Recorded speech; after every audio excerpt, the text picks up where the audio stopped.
오늘 함께 보실 말씀은 누가복음 23장 44절에서 49절까지의 말씀입니다.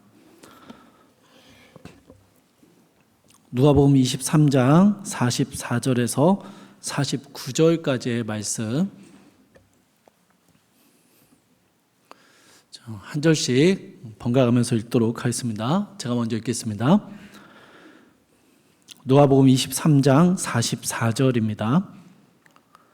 때가 제6시쯤 되어 해가 빛을 잃고 온 땅에 어둠이 임하여 제9시까지 계속하며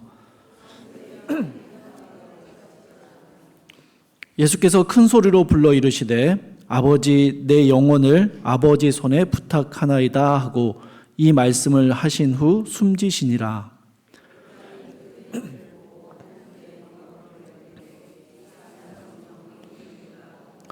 이를 구경하러 모인 무리도 그 된 일을 보고 다 가슴을 치며 돌아가고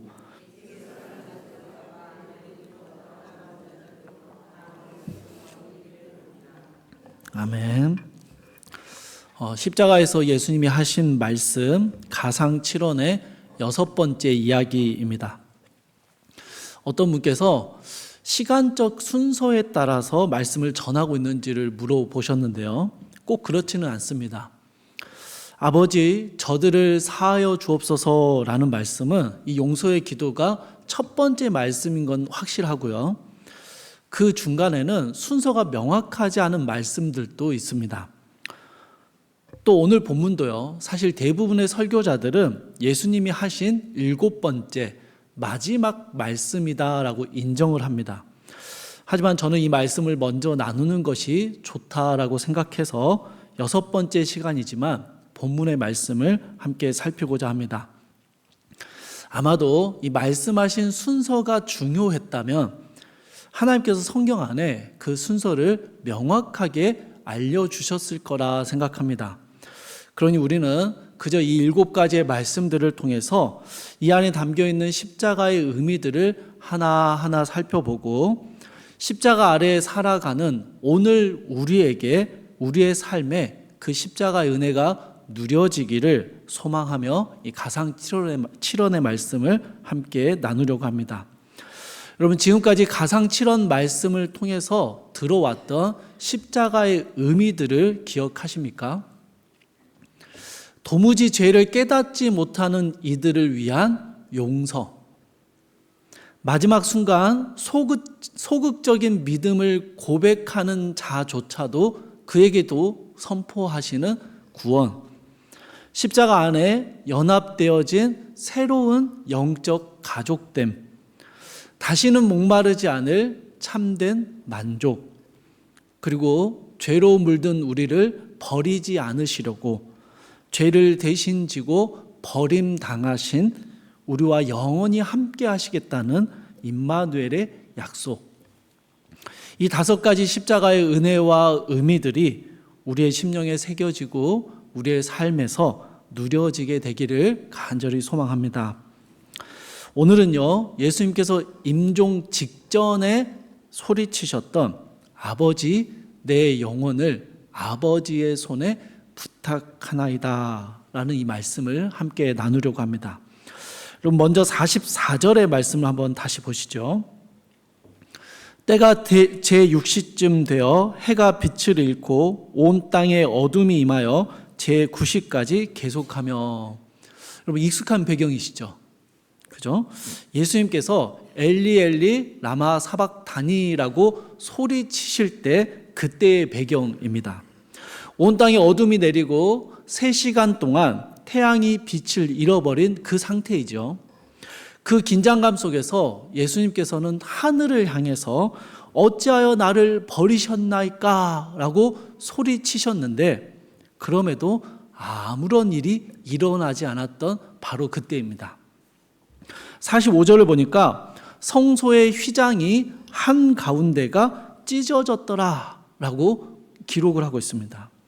그런데 예수님의 임종을 기록한 마태복음이나 마가복음에서는요, 예수님이 죽으시고 나서 성소의 휘장이 위에서 아래까지 찢어져 둘이 되었다라고 기록하고 있습니다. 오늘 본문과 약간의 시간적인 차이가 발생하는 것이죠.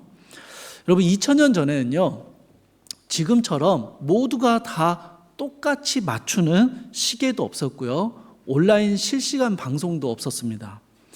그러니 죽으시기 직전에 휘장이 찢어졌는지 혹은 죽으신 직후에 휘장이 찢어졌는지 그 정확한 시점이 중요하지는 않는 것이죠. 마태와 마가는요, 예수님이 죽으신 직후에 성소와 지성소를 분리하던 휘장이 찢어짐으로 이제 그리스도의 십자가를 의지하여 하나님 앞으로 직접 나아가게 될 수 있었다라는 사실을 강조하고자 했습니다. 반면에 오늘 누가복음에서는요, 예수님께서 하나님을 향해서 어찌하여 나를 버리셨습니까? 라고 부르짖는 그 시점에 골고다 언덕 위에서는 아무런 일도 일어나지 않고 있지만 성소의 휘장이 찢어지고 있고 하나님의 구원 계획이 완성되고 성취되고 있었다라는 사실을 보여주려고 합니다. 그리고 우리 예수님도 이것을 잘 알고 계셨습니다. 자신은 십자가 위에서 비참하게 죽어가고 있지만 사람들 눈에는 아무런 변화가 보이지 않는 것 같고 그저 예수님이 저주받고 버림받아 죽임당하는 것처럼 생각하며 조롱하고 있지만 하나님의 사랑은, 이 하나님의 놀라운 계획은 결코 실패하지 않았다라는 것을 알고 계셨습니다. 이제 다 성취되었음을 예수님은 아셨던 것이죠. 나의 하나님이라고 소리치셨던 예수님은 이제 기진맥진한 몸에 남아있는 모든 힘을 마지막으로 끌어모으셔서 가장 부르고 싶었던 이름, 마지막 순간까지 결코 놓을 수 없었던 그 이름을 목청껏 부르셨습니다. 아버지, 아버지 부르셨습니다. 저는요, 이런 상상을 한번 해봅니다. 십자가에서 마지막 순간 아버지를 부르시는 예수님의 부르심이 잠깐 멈춰지고 예수님의 머릿속에 지난 날이 파노라마처럼 펼쳐지는 것이죠. 여러분, 성경에 가장 먼저 기록된 예수님의 말씀이 무엇인지 아십니까? 내가 내 아버지의 집에 있어야 될 줄을 알지 못하셨나이까? 라는 12살 때 하신 말씀이 가장 먼저 기록되어 있습니다. 본격적으로 예수님께서 공생애를 시작하시기 전에 세례 요한에게 세례를 받으실 때는 하늘로부터 이런 음성이 있었습니다. 너는 사랑하는 내 아들이라 내가 너를 기뻐하노라. 산상수훈에서는요, 17번에 걸쳐서 아버지 하나님에 대해서 이야기를 하셨고요, 유언처럼 제자들에게 마지막으로 남기셨던 요한복음 14장부터 16장까지의 말씀에서는 무려 45번이나 아버지를 언급하셨습니다. 예수님은 이 땅을 사시면서요, 하나님 아버지와 깊은 친밀함 가운데 계셨습니다. 인간의 몸을 입고 이 땅의 구원자로 오셨지만 여전히 하나님과 깊은 사랑의 연합을 누리고 계셨던 것이죠. 아버지는 아들을 사랑하고 기뻐하셨습니다. 아들은 아버지를 사랑하고 아버지의 뜻에 온전한 순종을 보이셨습니다. 예수님께서 죽음의 순간 아버지를 부르실 때는요, 그분은 멀리 계신 창조주이시거나 근엄하고 공의로운 심판자가 아니었습니다. 가장 가까이에서 사랑하시며 기뻐하시는, 언제나 함께 하시며 돌보시는 사랑하는 아버지를 부르셨던 것이죠. 그런데 그 아버지께서 사랑하는 독생자 예수님을 인간의 모든 죄악을 짊어지고 버림당하시고 죽임당하도록 허락하셨습니다. 왜입니까? 그 사랑하는 아들을 왜 죽음 가운데로 던져 넣으신 것입니까?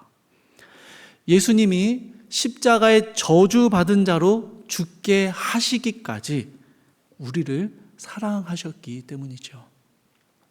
이제 주님의 생각은요, 자신의 아버지 하나님을 떠나 이후에 세상을 살아가게 될 제자들에게까지 이어집니다. 예수님은 제자들에게 기도를 가르치실 때 하늘에 계신 아버지께 기도하라고 말씀하셨습니다. 예수 그리스도의 십자가를 바라보며 그 구원의 은혜를 믿는 모든 자들은 이제 하나님을 아버지라 부를 수 있게 하신 것이죠. 예수님께서는요, 우리가 하나님을 아버지라 부를 수 있게 하시기 위해서 십자가에 달려 죽으셨습니다. 그리고 그 십자가의 죽으심 앞에서 너희도 이제는 하나님을 이렇게 목청껏 아버지라 부르라고, 그 하나님의 한량없는 사랑을 받았고 그 하나님의 아버지라 부를 수 있게 되었다고 알려주시기 위해서 목청껏 소리 지르셨던 것이죠. 예수님을 사랑하고 기뻐하신 아버지, 우리 주님께서 십자가의 죽음 앞에서도 목 놓아 불렀던 그 아버지, 우리를 사랑하셔서 독생자 그리스도가 십자가에 달려 죽임 당함을 허락하신 아버지, 그분이 바로 우리의 아버지가 되십니다. 하나님은 나의 아버지이십니다. 요한복음 17장 23절에서 우리 주님께서 이렇게 기도하셨습니다. 앞부분은 놔두고 뒷부분만 제가 읽겠습니다.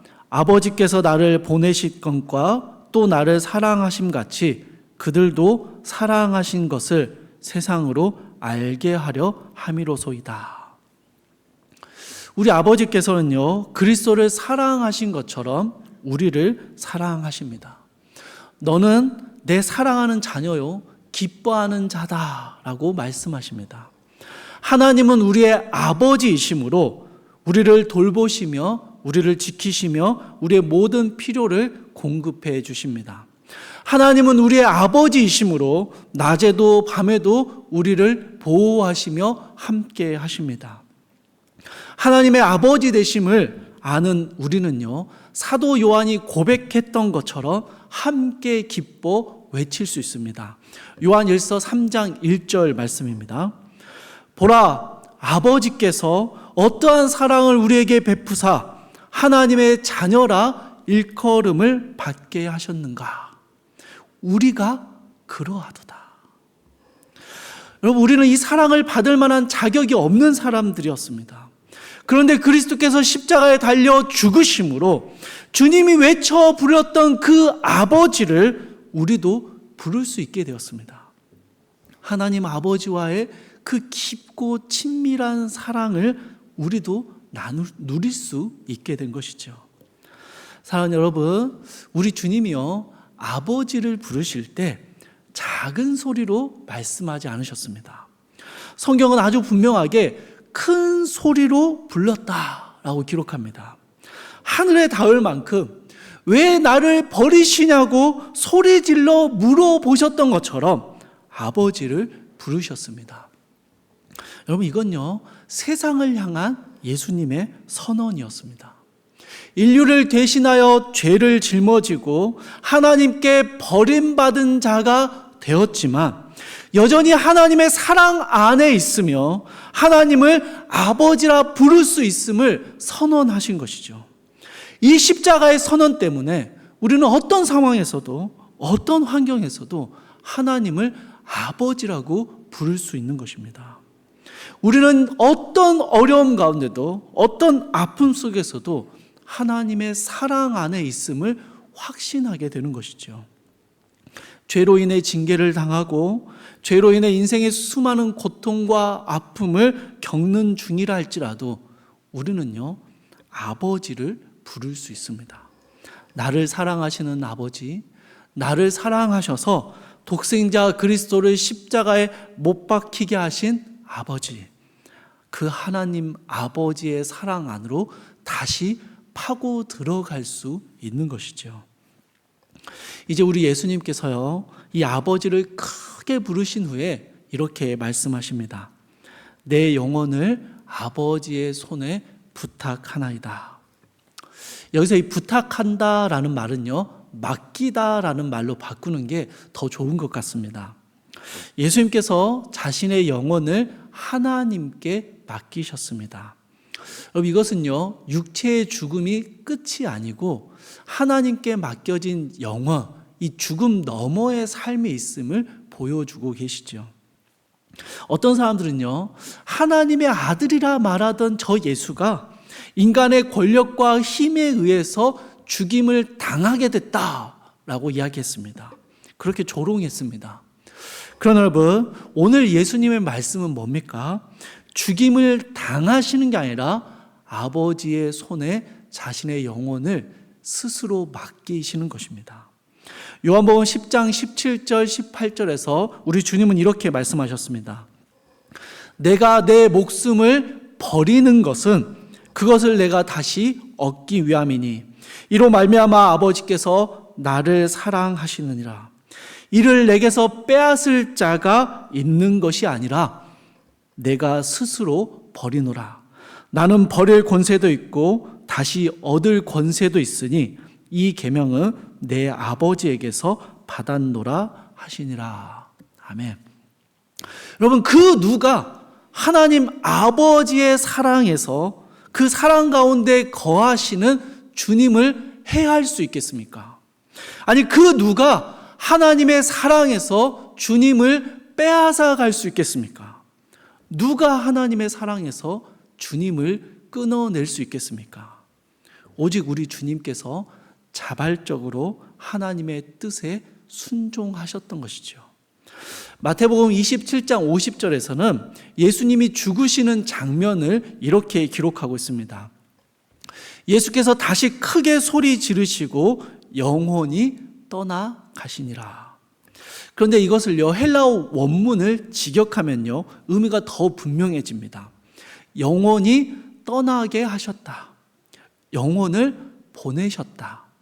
영혼이 떠나는 것을 허락하셨다라는 의미입니다.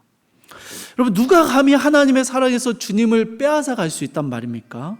주님 스스로 아버지의 뜻을 따라 아버지가 사랑하시는 우리를 위해서 우리가 하나님을 아버지라 부를 수 있도록 자발적인 순종의 죽음을 맞이하신 것이죠. 우리 구주께서는요, 12군단이 더 되는 천사를 부르실 수 있음에도 그렇게 하지 않노라라고 말씀하셨습니다. 스스로 자신을 죄인들의 손에 넘겨주셨고 스스로 십자가의 고통 가운데 오르셨습니다. 그리고 이제는요, 스스로 자신의 영혼을 아버지의 손에 맡겨드립니다.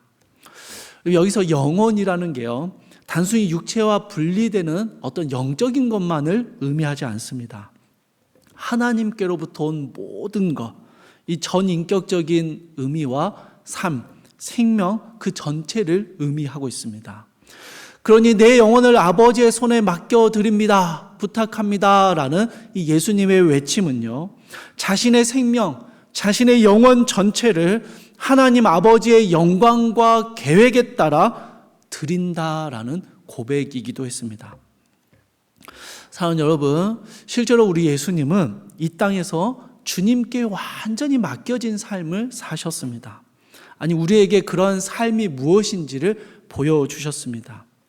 하나님 아버지의 사랑 안에 산다는 게 무엇인지, 그 하나님께 온전히 맡겨진 삶이라는 게 무엇인지를 우리에게 보여주셨죠. 주님의 생애는요, 하나님의 영광을 위한 삶이었습니다. 그의 생애 마지막의 외침 역시 주님이 보여주시는 하나님을 향한 완전한 신뢰를 말씀하고 계십니다. 나의 뜻, 나의 원함이 아니라 기꺼이 하나님의 뜻을 위해서 내 삶을 맡기고 내 영혼을 맡겨드리는 것, 그리고 그 하나님의 사랑 안에 거하며 살아가는 것, 이것이 우리 주님께서 십자가 위에서 하신 마지막 말씀을 통해 우리에게 알려주시는 은혜였습니다. 저희 집에 새 아이들이 있는데요, 이 명절이나 혹은 지인들을 만날 때 이 새 아이들이 용돈을 받는 일이 있습니다. 그러면 저희는 일부는 쓰게 해주고 나머지는 엄마 아빠에게 맡기도록 합니다. 이 더 어렸을 때는 아이들이 돈을 직접 쓸 일이 거의 없으니까 당연하다는 듯이 맡겼습니다. 그런데 어느 날부턴가 둘째 아이가 자기 거는 자기가 가지고 있겠다라고 이야기를 합니다. 그래서 어디 쓰고 싶은 데가 있는 거냐, 그 용돈을 너가 다 쓰고 싶어서 그러냐라고 물었습니다. 그런데 그렇지도 않습니다. 그냥 자기가 가지고 있고 싶다라는 거예요. 자기 거니까 자기의 통제 아래 두고 싶다라는 것이죠. 여러분, 이게요 인간의 죄악된 마음입니다. 여러분, 에덴 동산에서요 아담과 하와가 처음 죄를 범했던 이유가 무엇이었습니까? 하나님과 같이 되고 싶은 거였어요. 하나님께 맡겨진 삶이 아니라, 그래서 하나님이 하시는 말씀에 순종하는 삶이 아니라 자기가 결정하고 자기가 선택하고 자기 스스로가 하나님이 되는 삶을 살고 싶었던 것이죠. 아무튼 그렇게 이렇게 요구하니까, 그래 그러면 용돈을 한번 너가 다 가지고 있어 봐라 라고 해 주었습니다. 여러분, 어떻게 됐을까요? 이 보관을 잘 못해서 잃어버리거나 아니면 어디에 썼는지는 모르겠는데 다 써버렸어요. 본인도 어디에 썼는지 모르겠대요. 근데 다 썼습니다. 한 번은 아이들에게 너희가 어렸을 때부터 받아온 용돈을 조금만 쓰고 엄마에게 맡겼는데 이 돈들은 우리가 전부 다 모아서 통장에 넣어놨다라고 알려주었습니다. 게다가 매월 아빠가 따로 얼마씩 통장에 넣어주고 있다 이렇게 말해주셨어요. 너희가 맡긴 용돈을 엄마 아빠가 마음대로 써버리지 않고 너희 이름으로 된 통장에 다 넣어두었다. 그러니까요, 이제 둘째가 용돈을 잘 맡깁니다. 가끔 통장을 확인해보자 라는 이야기는 해요. 그런데 안심하고 맡겨요. 아주 작은 부분이지만 신뢰하며 맡긴다는 게 무엇인지를 이제 조금은 아는 것 같습니다. 사랑하는 성도 여러분, 여러분은요 여러분이 가진 귀한 것을 누구에게 맡기시겠습니까? 능력 있는 사람입니까? 아니면 신뢰할 수 있는 사람입니까? 당연히 신뢰할 수 있는 사람이죠. 그러면 어떤 사람을 신뢰할 수 있으십니까? 여기에는 여러 가지 이야기를 할 수 있겠습니다만 저는 나를 사랑하는 사람이다 라고 답변하고 싶습니다. 물론 인간의 사랑은 결코 영원하지 않고요, 변합니다. 그럼에도 누군가를 믿고 그 누군가에게 나의 소중한 것을 맡겨야 한다면 여러분, 저는요 나를 가장 사랑하는 사람에게 그것을 맡길 것입니다. 우리가 그리스도의 십자가를 통해서 만나는 우리 하나님 아버지는 어떤 분이십니까? 나를 사랑하시는 분. 나를 사랑하시되 그 아들 그리스도를 십자가에 달려 죽게 하시기까지 사랑하시는 아버지. 결코 그 사랑이 변하지 않으시는 분. 그 아들을 내어주셨으니 그 아들과 함께 모든 것을 내어주겠다라고 말씀하시는 분.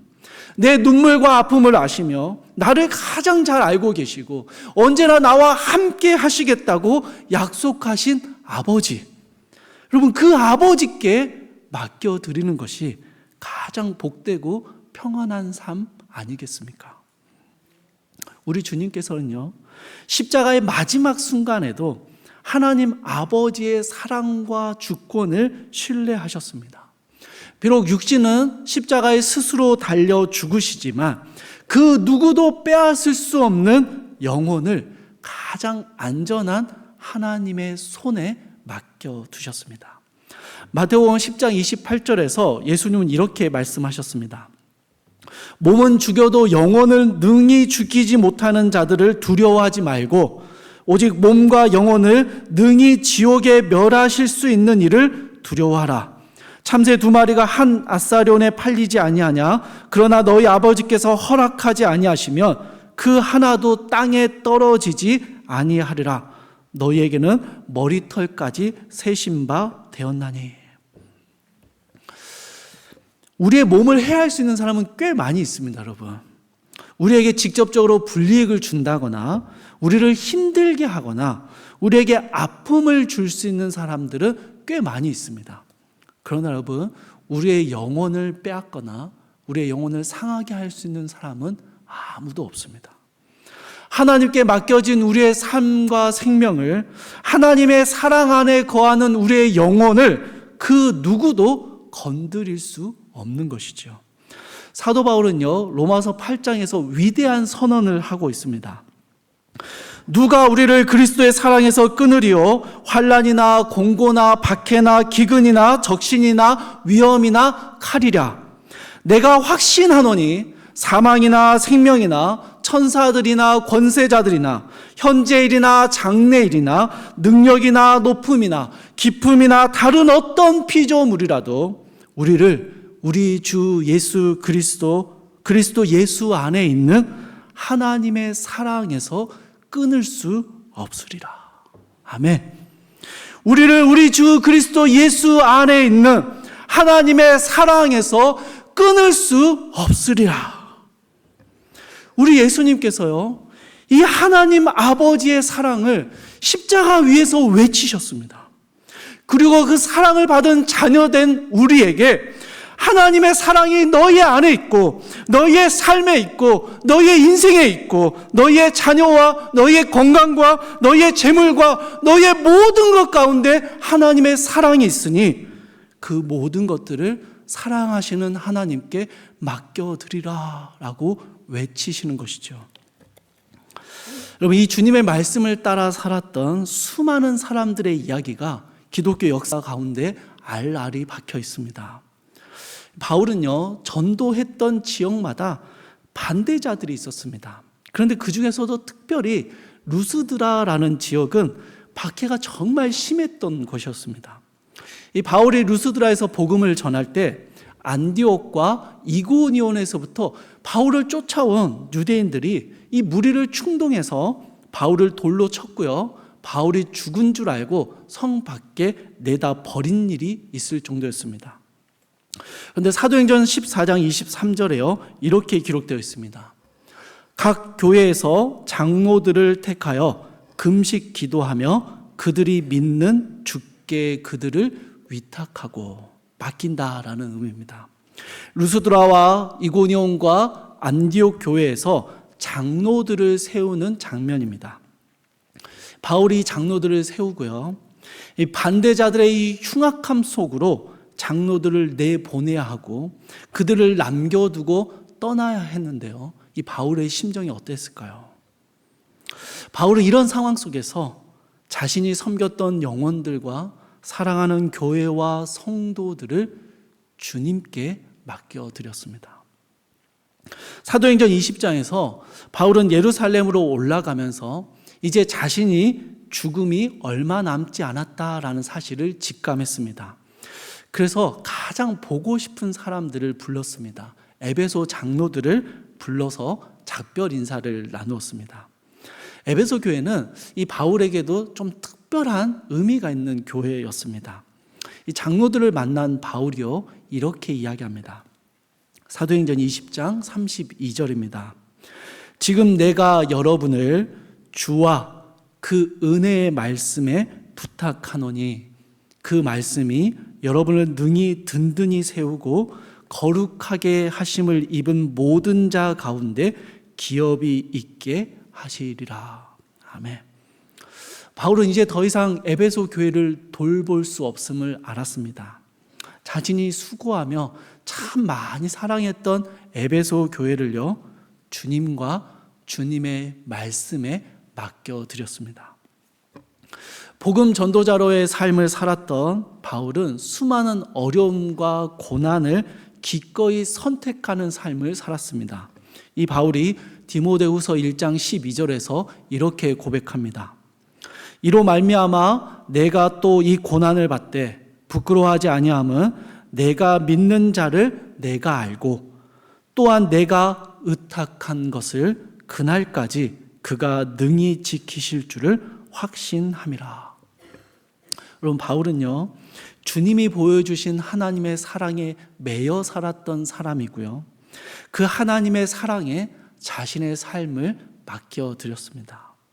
그리고 그것은 하나님께서 마지막 날까지 지키시며 돌보실 것을 확신했기 때문입니다. 사도행전 12장을 보면요, 헤롯 왕이 교회 지도자들을 본보기 삼아서 처형하기 위해서 예수님의 제자 야고보를 잡아 칼로 죽이는 일이 있었습니다. 근데 이 일을 하니까 유대인들이 막 엄청 기뻐하면서 헤롯 왕을 지지하는 거예요. 그러니까 이 헤롯 왕이요, 베드로도 잡아서 감옥에 가둬두었습니다. 그리고 유월절 후에 공개 처형을 하기로 결정했습니다. 처형이 있기 전날 밤 천사가 옥문을 열어주고 베드로가 풀려나는, 생명을 구하는 일이 일어났습니다. 그런데요, 이때 말씀을 보니까 천사가 와서 베드로의 옆구리를 쳐서 깨웠다라는 표현이 있습니다. 여러분, 제자 야고보가 칼로 죽임을 당했고 베드로는 다음 날이면 처형을 당하는 그 전날 밤입니다. 여러분, 이럴 때 잠이 오겠습니까? 잠을 잔다는 게 가능한가요? 그런데 베드로는요, 깊게 잠들어 있었습니다. 얼마나 깊게 잠들어 있었는지 환한 광채로 천사가 임했는데 그래도 도무지 깨어나지 않으니까 제가 봤을 땐 천사가 좀 화가 났을 것 같아요. 이렇게 짠하면 깨어나야 되는데, 놀래야 되는데 자고 있잖아요. 그래서 옆구리를 발로 찼을 것 같아요. 막 찬 거예요. 옆구리를 쳐서 깨웠습니다. 그제서야 일어났어요. 그럼 베드로가 진짜 무신경한 사람이어서 다음날 죽게 되는데도 그렇게 쿨쿨 잠을 잤던 걸까요? 아니요, 여러분. 베드로가 이렇게 깊게 잠을 잘 수 있었던 이유가 있었습니다.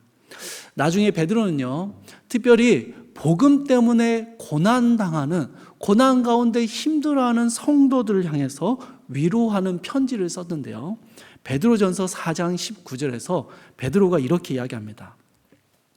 그러므로 하나님의 뜻대로 고난을 받는 자들은 또한 선을 행하는 가운데 그 영혼을 미쁘신 창조주께 의탁할지어다. 사랑하는 성도 여러분, 베드로에게는요, 이런 확신이 있었습니다. 성도의 고난은 하나님의 뜻과 관련되어 있다. 어쩌다 당하는 일이나 우연히 생긴 일이 아니다. 하나님의 뜻대로 살아갈 때 성도는 고난을 당하게 된다. 그러니 성도들이여, 낙심하지 마세요. 두려워하지 마세요. 불안하며 밤잠 설치지 마세요. 우리의 영혼을 미쁘신 하나님, 십자가를 통해 크신 사랑을 보여주신 우리 아버지께 맡기세요. 이게 베드로의 권면이었고요, 또한 베드로가 살았던 삶의 모습이었습니다. 수천 년 전 다윗은요, 하나님께 맡기는 자신의 삶을 이렇게 노래했습니다. 여호와여, 내가 주께 피하오니 나를 영원히 부끄럽게 하지 마시고 주의 공의로 나를 건지소서. 내게 귀를 기울여 속히 건지시고 내게 견고한 바위와 구원하는 산성이 되소서. 주는 나의 반석과 산성이시니 그러므로 주의 이름을 생각하셔서 나를 인도하시고 지도하소서. 그들이 나를 위하여 비밀이 친 그물에서 빼내주소서. 주는 나의 산성이시니이다.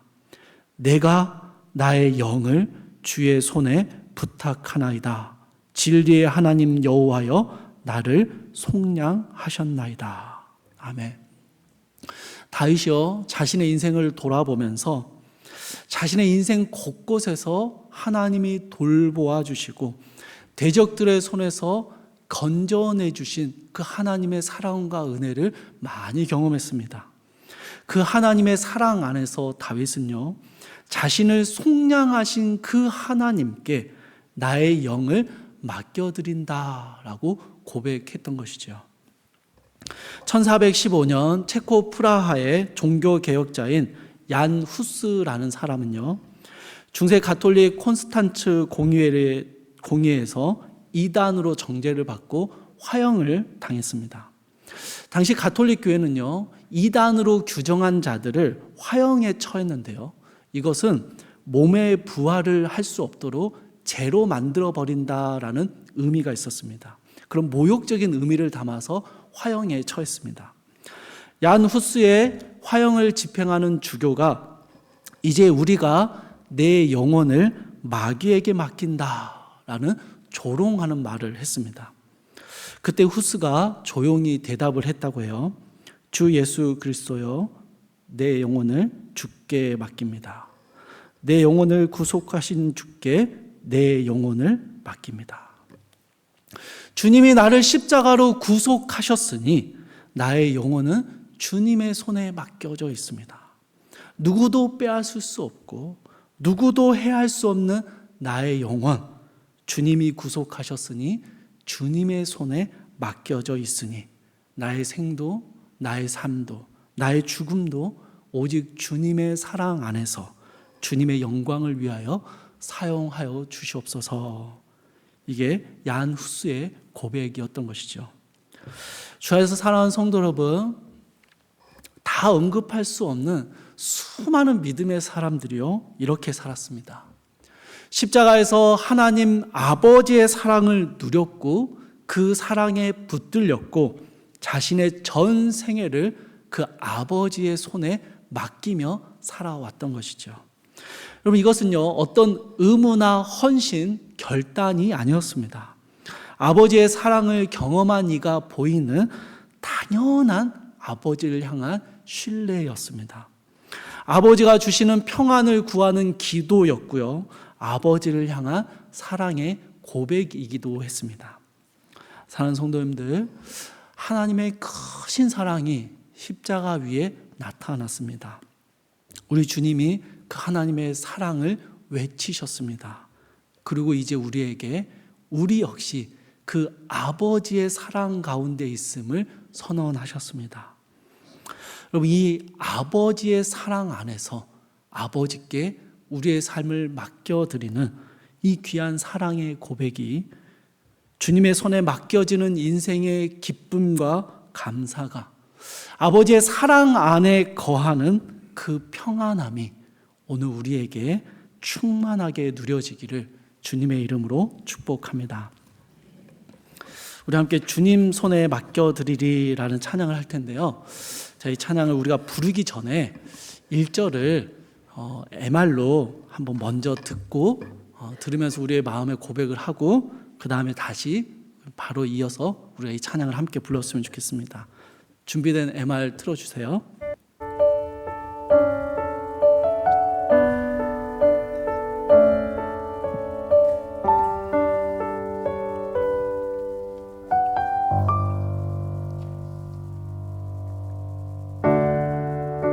주님 손에 맡겨드리리 나의 삶 주님께 주님 손이 나의 삶 붙드네 나 주의 것 영원히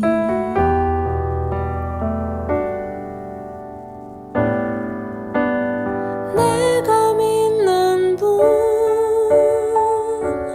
예수 내가 속한 분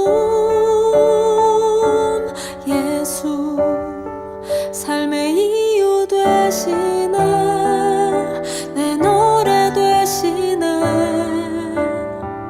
전심으로 우리 함께 찬양하겠습니다. 주님 손에 맡겨드리리. 주님 손에 맡겨드리리. 나의 삶 주님께 나의 삶 주님께 주님 손이 나의 삶을 붙드십니다. 주님 손이 나의 삶 붙드네 나 주의 것 영원히 내가 믿는 분 예수 내가 믿는 분 예수 내가 속한 분 예수 삶의 이유 되시네 내 되시네. 전심을. 우리 다시 한번 1절 찬양하겠습니다. 주님 손에 맡겨드리리. 주님 손에 맡겨드리리. 나의 삶 주님께. 아멘. 주님 손이 나의 삶 붙드네. 나 주의 것 영원히. 내가 믿는 분, 내가 믿는 분 예수. 내가 속한 분 예수. 삶의 이유 되시네. 내 노래 내가 믿는 분, 내가 믿는 분 예수. 아멘. 내가 속한 분 예수. 삶의 이유 되시네. 내 노래들 전심으로 전심으로. 사랑하는 여러분, 주신 말씀 붙잡고 함께 기도하겠습니다. 사랑하는 여러분, 십자가를 바라볼 때, 아버지를 부르신 그 주님을 바라볼 때, 이제 우리도 아버지라 부를 수 있는